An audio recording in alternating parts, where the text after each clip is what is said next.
कृष्णाय त्वदीय पङ्कजपञ्जरान्ते वद्वे मा विश्रुतां मानराजहंस पुराणप्रयाणसमये कपाटपित्ते कण्ठावरोधं स्मरणं कुतस्ते वक्रतुण्डमहाकाय सूर्यकोटिसमप्रभा निर्विघ्नं कुरु मे देवो सर्वकार्येषु सर्वदा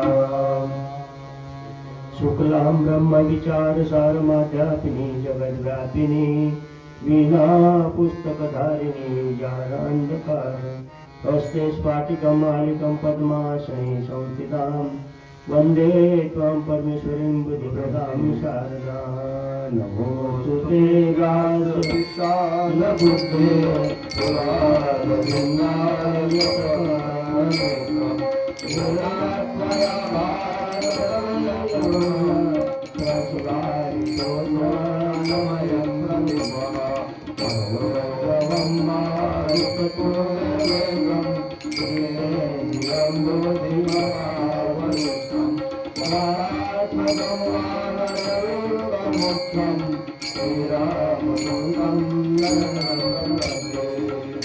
यन्तप्रौजन्तमनुपेतमपेतकृत्यं द्वैपायनकाजुहावन् पुत्रेति तन्मयतरो विदुःखेन सर्वभूतलयं मुनिमानतोऽस्मि शङ्करं शङ्कराचार्यं केशवं बादरायणं शूद्रभाष्यो कृतो वन्दे भगवन्तो पुनः पुनः ॐ मृत्युंजयाय रुद्राय नीलकण्ठाय शाम्भवे अमृतशाय सर्वाय महादेवाय नमः सर्वमङ्गलमाङ्गल्ये शिवे सर्वार्थसाधिके शरण्ये त्र्यम्बके गौरी नारायणे नमोस्तुते ॐ जयन्ती मङ्गलाकाली भद्रकाली कपालिनी योगाक्षमा शिवधात्री स्वाहा सुरा नमोस्तुते गुरुर्ब्रह्मा गुरुर्विष्णु गुरुर्देवो महेश्वरा गुरु साक्षात् परब्रह्म तस्मै श्री गुरुवे नमः श्री गणेशाय नमः श्री सरस्वत्यै नमः गुरुभ्यो नमः यं प्रविश्य मम वाचमान् प्रकृतां सञ्जीवयत्रिखिलशक्तिधरस्वदानाम् अन्यहस्तचरणं श्रवणं जगारे प्राणानमो भगवते पुरुषाय तुभ्यम् स्वागतं कृष्णा शरणागतं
सच्चिदानन्दरूपाय विश्वोत्पत्त्यादितवे तापत्रय विनाशाय श्रीकृष्ण वयं नमः।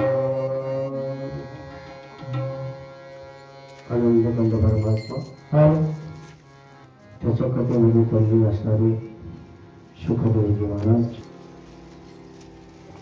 अनंत कोटी ब्रह्मांड नायकाचा असीम कृपेनं थोडं साधू संतांच्या कृपा आशीर्वादानं तुम्हापर्यंत ही श्रीमद भागवत कथा आपल्यापर्यंत आलेली आहे। ही गंगा स्वरूप आहे। गंगा आहे महाराज पाप पुण्य धुवून काढण्याचे काम करते। पापाचा नाश करणं आणि पुण्याचं पुण्य प्राप्त करून देणारी ही कथा आहे. हे पाप पुण्य काय असतं महाराज, हे भोगायला आल्याशिवाय कळत नाही. आपण मानत नाही, पण भोगायला आल्यानंतर मात्र ते मग कळतं माणसाला.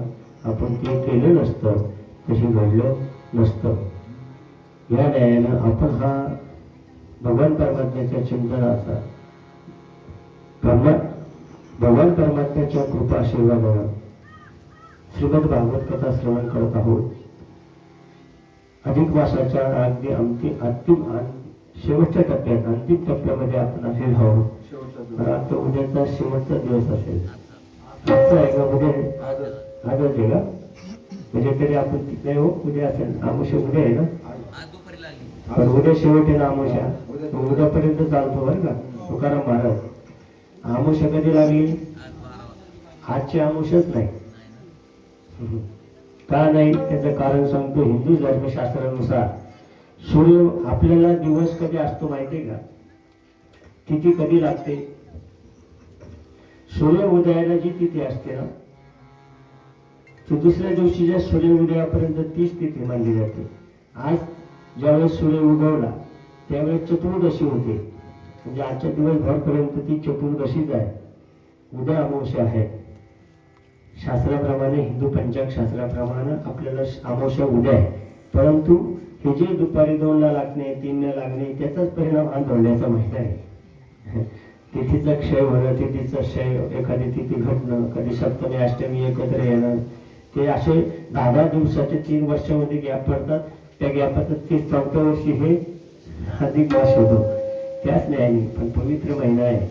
अधिक मास हा पवित्र आहे. अधिक मास भगवान परमात्म्याच्या चिंतनाकरता दिला जाणारा हा आपल्याला एक संधी आहे. भगवान परमात्म्याचं जितकं जास्त चिंतन कराल त्या अधिकस्य अधिकम फलम. भागवतकार सांगतात, अधिकस्य जितकं तुम्ही आज 10 अधिक करता येईल तेवढं तुमचं म्हणून त्या महिन्याचं नावच अधिक मास आहे. अधिकस्य अधिकम फलम. जे तुम्ही थोडं करा, जास्त फल देणारा हा महिना आहे. त्यामुळे आपण अगदी आमच्या शेवटच्या टप्प्यामध्ये आलेलो आहोत. आणि त्या टप्प्यामध्ये भगवान परमात्म्याचं चिंतन, भगवान परमात्म्याच्या गुण संकीर्तन तुम्हाला आम्हाला सर्वांना घडावं म्हणून या लगडवाडी ग्रामस्थानं, विशेष करून सुदाम महाराज लगडांचे फार तरुण आहे म्हणून परमात्म्याला ऐकण्याची, करण्याची आमची बऱ्याच वर्षाचा स्नेह आहे. त्यांनी आम्हाला सांगितलं करा महाराज इथे करा. आणि तसंही आम्ही मोकळच होतो. खरं पंढरपूरून आलो मोकळच होतो. आता 2-3 दिवस काही कार्यच नव्हतं आपल्याला.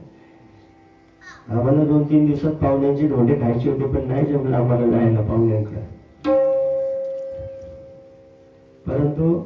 पण भगवंताचं चिंतन करण्याला भेटलं, संधी मिळाली. याच्यासारखं धोंडा मोठा कोणताच नाही मला.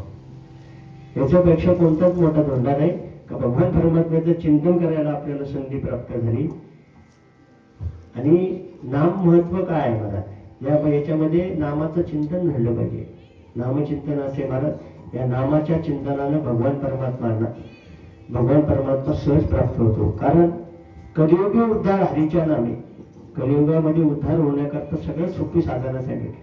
4 प्रकारचे युग आहेत. किती प्रकारचे युग आहेत? 4 प्रकारचे युग आहेत. 4 युगामध्ये साधना करण्याचे वेगवेगळे मार्ग आहेत. पहिला आहे सत्ययुग.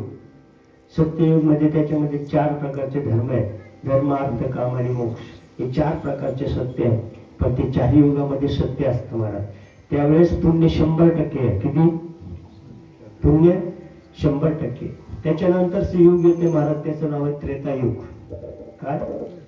त्या त्रेतायुगामध्ये 75% पुण्य आहे. किती? या सर वा एवढे महाराज धन्यवाद. किती पुण्य घडतं? किती? त्रेतायुगामध्ये 75% पुण्य घडतं. किती टक्के घडतं? पण त्रेतायुगामध्ये साधना काय कर, यज्ञादी कर्म करावं लागतात.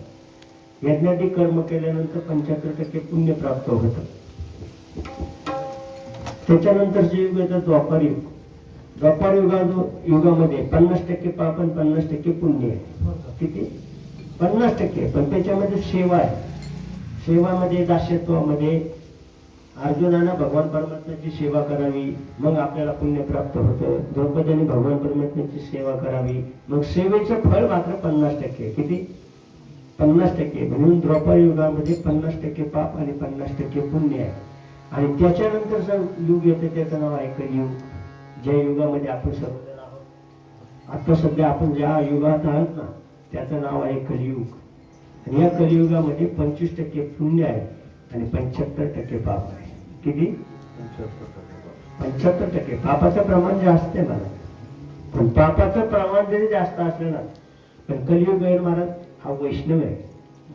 वैष्णव आहे, सगळ्यात श्रेष्ठ वैष्णव आहे. कलियुग म्हणजे वैष्णव आहे. वैष्णवांची संगती सुख वाटे जीवा, आहे की नाही? वैष्णवाच्या संगतीत गेलो, वैष्णवा संगती सुख वाटे जीवा, वैष्णवा संगती सुख वाटे जीवा, वैष्णवा संगती सुख वाटे जीवा, वैष्णवा संगती सुख वाटे जीवा. आणि कामी देवा काही नेने, आणि कामी देवा काही नेने, गायनाचे ओढे आपुली अचंदे, गायनाचे ओढे आपुली अचंदे, गायनाचे ओढे आपुली अचंदे, गायनाचे ओढे आपुली अचंदे.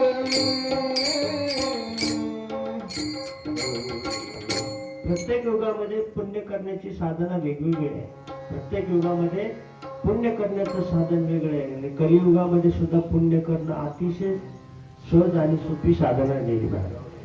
साधू संत एकांती वैसले महाराज, सार सार विठोबा नाम तुझे सार. सार साधू संत सर्व एकत्र आले महाराज. साधू संत सर्व एकत्र आले आणि सर्वांनी एक सार काढला महाराज. सारा सारा विचार करा, उठावटी नाम धरा. संत एकांती बैसले, बैसले, सर्व सिद्धांत शोधिले, सर्व सिद्धांत शोधिले, ज्ञान दृष्टी अवलोकिले, ज्ञान दृष्टी अवलोकिले. हे श्रीहरीचे नाम, श्रीहरीचे नाम, हे श्रीहरीचे नाम, हरीचे नाम, संत एकांती बैसले. आपण फार भाग्यवान आहोत. कसं भाग्याने आपण, आपलं भाग्यवान कशाने महाराज? आपण साधू संतांच्या नंतर जन्माला आलो, ही भाग्य आहे आपलं. साधू संतांच्या अगोदर जन्माला असता आपल्याला नाम साधना कळलेली असते. नामावर्ष नामचिंतने जळली प्रीती भगवत भावना सर्वापती. देवरायांचा आपण नामाचं चिंतन करणारे साधू संत आहे. या वाडीवरती मला एक आनंदाची आणि अगदी हास्याची गोष्ट वाटते बरं का.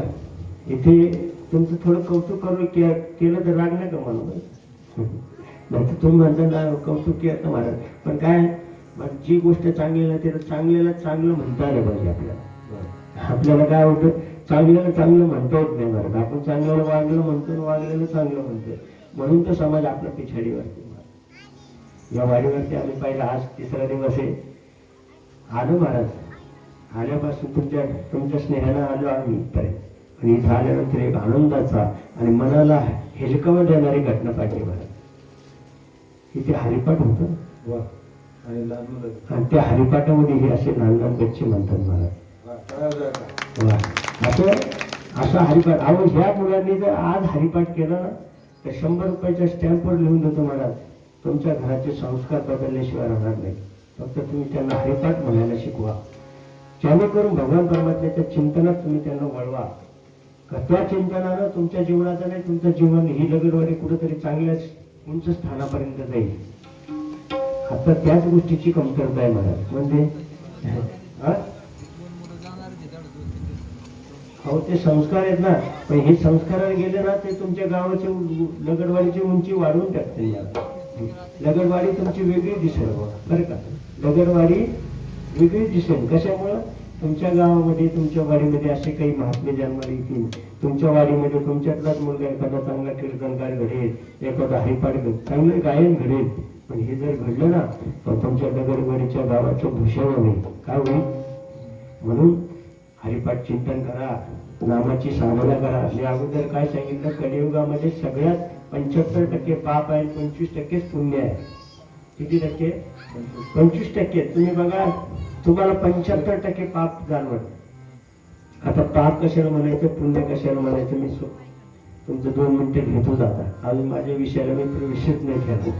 मला या नामचिंतनातून गुंतलो. एक उदाहरण सांगतो. पाप कशाला म्हणायचं, पुण्य कशाला म्हणायचं, मी तुम्हाला एक विचारतो. मला एक कुष्ठरोगी होता. कुष्ठरोगी माहीत पाहिलेलं आहे ना, त्याची अशी कातडी ओढली जायची, त्याचं असं त्याच्यातून रक्त यायचं, पू यायचं आहे की नाही.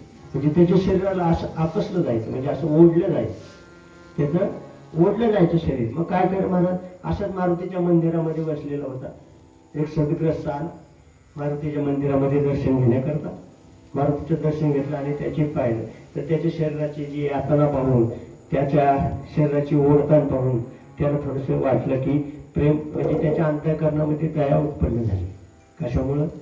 त्याच्या शरीराचे हाल पाहून, त्याच्या शरीराच्या वेदना पाहून मन हेलवतं महाराज. आणि त्याचं हेलवलं. घरी गेला, घरून काय केलं महाराज, एका वाटीमध्ये गावरान तूप आणलं महाराज. काय केलं? गावरान तूप आणलं आणि त्याच्या शरीराला चोळलं. त्याच्या तूप चोळल्यामुळे त्याच्या शरीराला थोडंसं चांगलं असं मोहरे आल्यासारखं झालं, म्हणजे मऊ पडल्यासारखं झालं. आहे की नाही पुण्याचं काम? केलं की नाही त्याने पुण्याचं काम? बरोबर आहे की नाही? पण काय झालं, 5-10 मिनिटं त्याला तुपाने मोहरे आले महाराज. खूप आनंद, म्हणजे बरं वाटलं. तूप चोळल्यामुळे त्याच्या शरीराची व्यातना कमी झाली, आनंद वाटला त्याला. पण काय झालं, थोड्याच वेळाने त्या मुंग्या लागल्या महाराज. काय झालं? आता काय करते मुंग्या? हा, मुंग्या कुटकुड्या करतील. काय करतील महाराज? मुंग्या चावतील, आहे की नाही? बरं, त्या महात्म्याने काय व्हावं म्हणून, पुण्य व्हावं म्हणून केलं की त्याला यातना कमी व्हावं म्हणून केलं ना?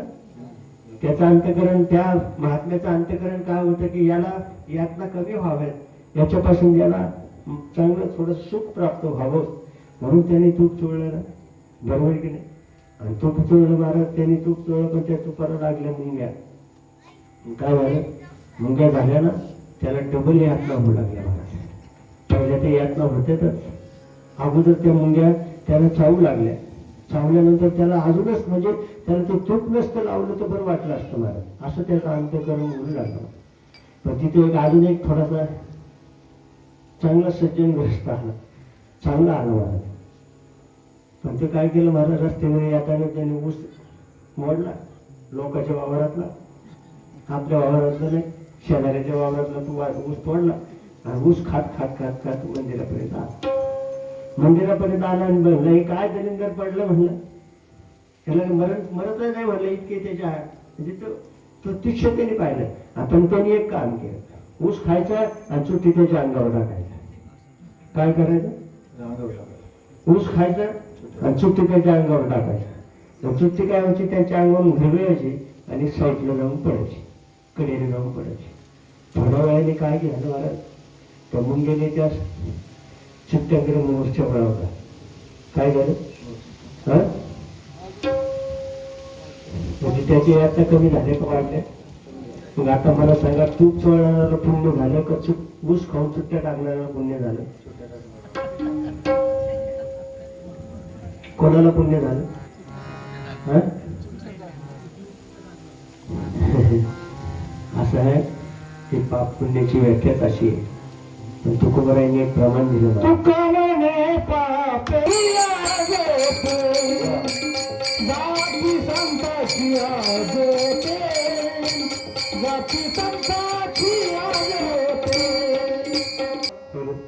घालवायचं ना, ते एवढंच करा, संतांची जप करा. त्याच्या पुढचं महाराज ज्ञानोबा हरिपाठ सांगतात महाराज. हरिपाठाचं झोपतच आहे मला. हरिमुखे म्हणा, हरिमुखे म्हणा, पुण्याची गणना कोण करी कोण. हो, हरिपाठामध्ये मला फार आनंद वाटला मला तुमचा हरिपाठ हो.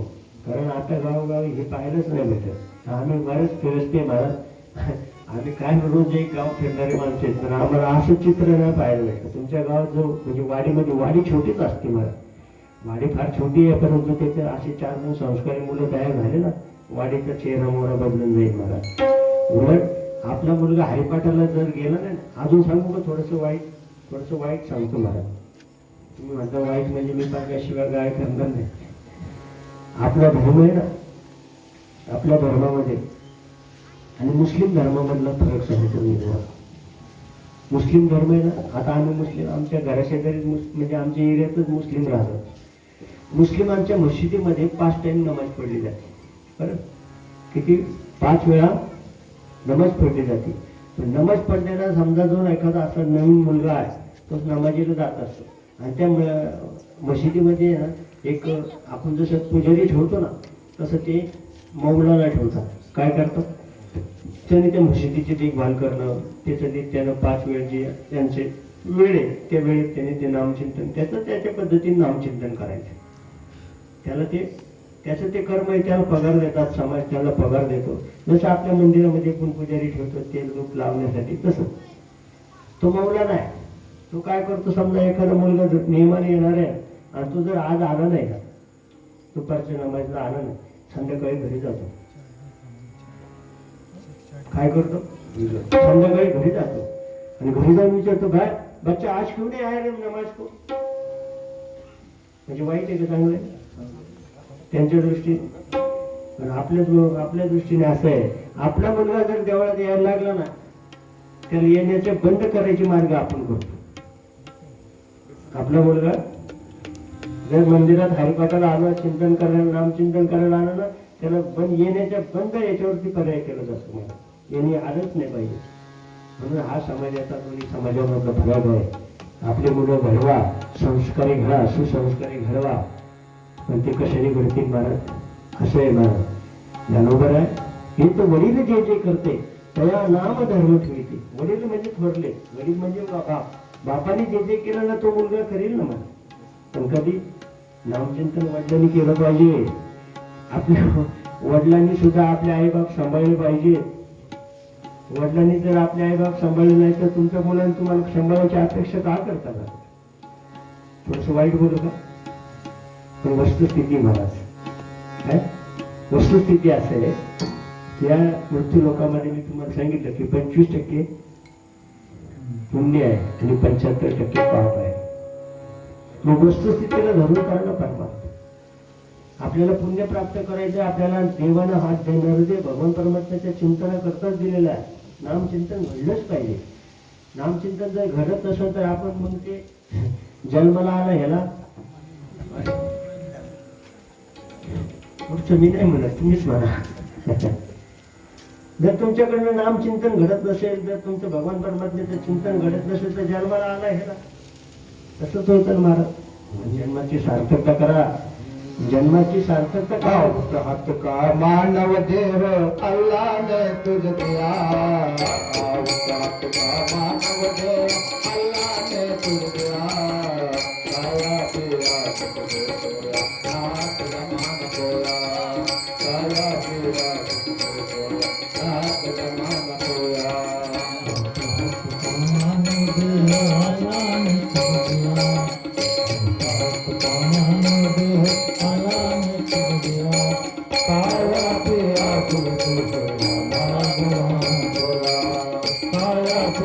सुख सोया, नाथ जमान सोया. मानव देह अल्लाह ने तुझ दिया, हाथ का मानव देह अल्लाह ने तुझ दिया, खाया पिया सुख से सोया, जमाना खुला. जाऊन आपण जमाना घातला बा, जन्म व्यर्थ घातलाय.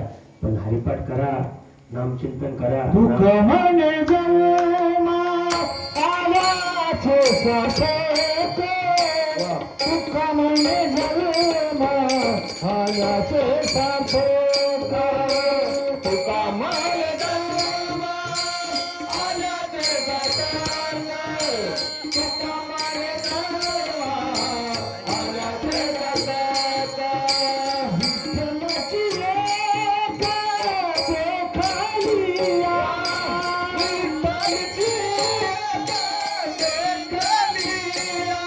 ते सार्थक आहे. सार्थक झालं पाहिजे मला, आहे का नाही? जन्म येऊन देख, जन्म येऊन देख, खरा सार्थक देहाचे याचे सार्थक झालं पाहिजे. तर कशाने मी सार्थक? सार्थक फक्त नाम चिंतनाने होईल, हरिपाठाने होईल, नित्यानं हरिपाठ झाला पाहिजे, नित्याने नाम चिंतन झालं पाहिजे, मग जन्माची सार्थकता आहे. हो, कौरव पांडवाच्या युद्धामध्ये पांडवांचा विजय झाला, पण विजय होण्याकरता त्यांनी जन्माची सार्थकता अगोदर केली, मग विजय प्राप्त झाला. जर त्यांनी जन्माची सार्थकता करून घेतली नसते, भगवान परमात्मा जर प्राप्त करून घेतला नसता, कसा विजय मिळाला असता? अर्जुनानं भगवान परमात्म्याचं चिंतन, अर्जुना इतकं नामचिंतन आपण करतच नाही. मला करतोय का? अर्जुन आहे ना, अर्जुनाचं नामचिंतनाचा विषय महाराज असा आहे. भगवान नारद हे पूर्वजन्मीचे दासी पुत्र आहेत. दासीचा मुलगा होता, पण त्यांच्या जीवनामध्ये साधूचा संतांचा संग झाला. नारदजींचा साधू संतांचा संग झाला, आणि साधू संतांचा संग झाला. त्यांनी सांगितलं की मला तुमच्या बरोबर यायचंय, पण साधू संतांनी सांगितलं तुझ्या बरोबर आई आहे ना, आई असल्यामुळे तुला आईला सोडून एकटं सोडून येता येत नाही. पूर्वजन्म सांगतो नारदांचा तुम्हाला. नारदजींना सांगितलं मग कधी? अहो त्याला असं वाटलं महाराज मला आता नामचिंतन करण्याकरता ही आई मेलेली बरी. नारदजी म्हणजे नारदजींचा पूर्वजन्मामध्ये का? अहो देव जोडत असताना आई बाप सुद्धा मार, म्हणजे त्याला वाटायचं की माझी आई मेली तर बरं मला साधू संतांचा संग घडेल, कारण आईने जाऊन नाही दिलं मला. आईने साधू संतांपर्यंत जाऊन नाही दिलं. का बरं? तिला वाटलं माझ्या म्हातारपणाची काठी होईल, माझ्या वृद्धपाय काळामध्ये मला सांभाळली, म्हणून त्या बाळाला जाऊन दिलं नाही. पण काय परिणाम झाला महाराज? त्यांनी विचार केला मला आज माझ्या जीवनामध्ये मला साधू संत मिळणं सोपं आहे का महाराज? व्याघ्र सिंहाची दूध जोडे, हे की नाही? चंद्रामृत सुखे चंद्रामृत सुखे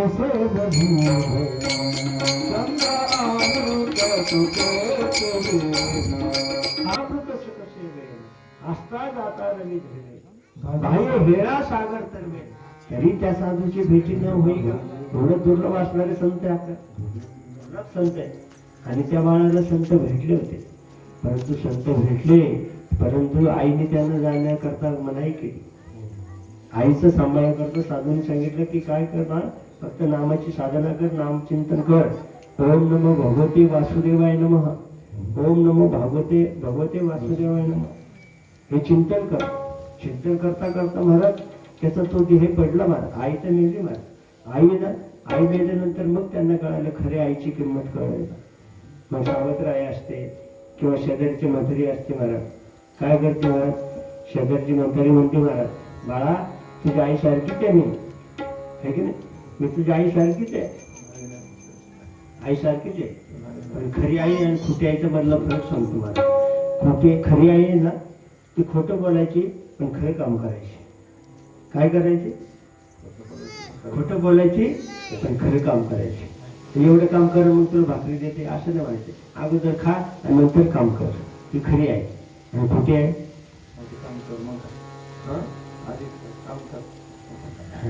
अगोदर काम कर आणि मग शिळे तुकडे खा, असा फरक आहे. दोन आहे मधला फरक.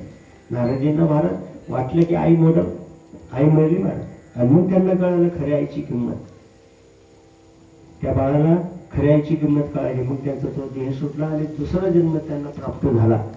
मग तो मात्र भगवान परमात्म्याच्या ब्रह्मदेवाचे मानसपुत्र आहेत. ते ब्रह्मदेवाचे मानसपुत्र आहेत. अखंड चिंतन आहे महाराज. नाम नारायण नारायण नारायण अखंड चिंतन आहे. नारायण श्रीमद नारायण नारायण नारायण